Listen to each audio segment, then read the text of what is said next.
This guide will explain the steps and requirements for beating the Financier on Legend difficulty and obtaining the Capital of the World badge. Keep in mind that Legend Financier is probably the hardest mission in the game. The guards have really high detection, and you need to be careful not to be seen. This guide will assume you're playing by yourself, which is the best option in the Financier. To complete the mission, you need a way to breach doors. The best option is a lockpick, which requires a thief class. If you're not a thief, then you should use silent drills instead. However, this only works if you have the precision drilling perk, which allows you to close drilled doors. If you have neither the art of the steel nor precision drilling, then your character isn't fit for this mission, and you should either obtain one of these perks in the perk tree or use a different character. If you have the surveillance state perk, you should bring a tracker. This is optional, but it can be useful later on.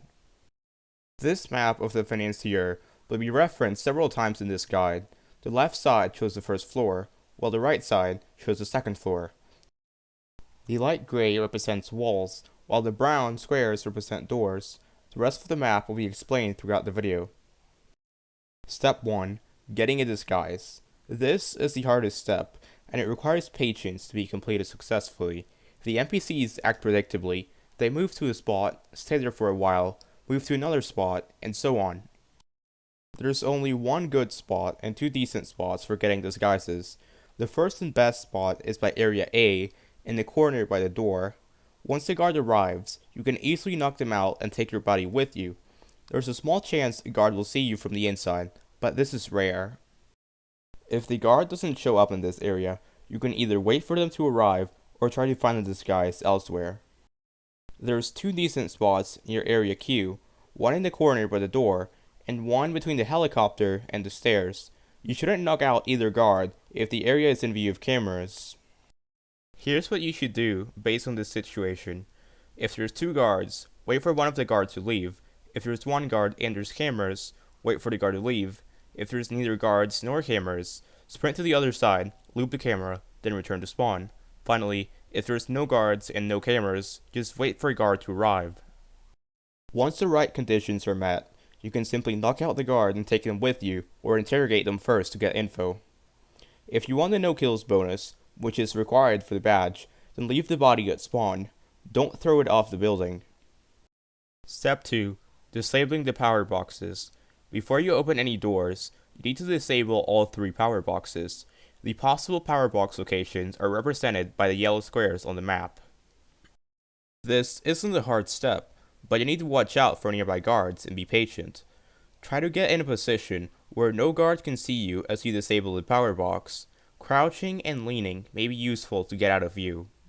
Step 3. Getting in. You should always open the door near the spawn. It's the best escape route. You may also want to open at least one other door, just in case. Step 4. Finding the safe.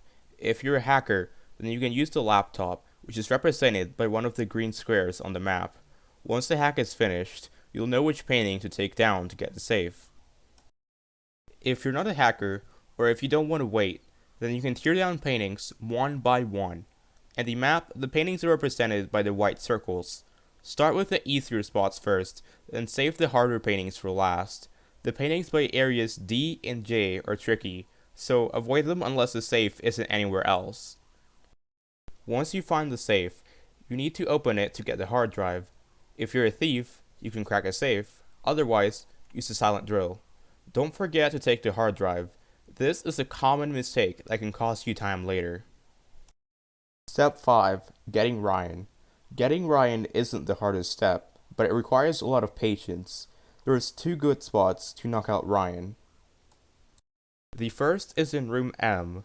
Once Ryan gets there, knock him out as well as any nearby guards. The other is in area N. Wait until there's no guards in area G, then knock out Ryan as well as nearby guards in the balcony. Alternatively, you could take out Ryan while he's walking up or down the stairs, but this is riskier.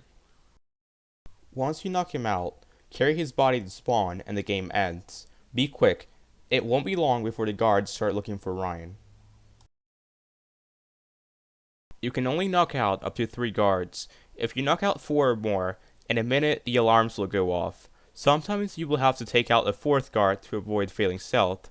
This will work if you've already completed every objective, in which case, you still have time to make it back.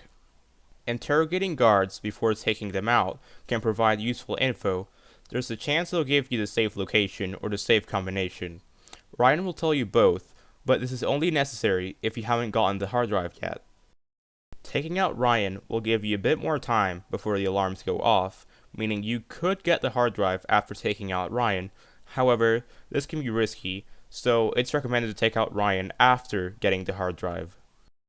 Placing a tracker on Ryan can help you know when he gets into one of the ideal spots, so you can take him out. The Financier legend is a very difficult mission, and knowing how to beat it doesn't necessarily guarantee success. However, the trick lies in getting a disguise without being seen. Once you complete the first and hardest step, you just have to be patient and the rest isn't too hard.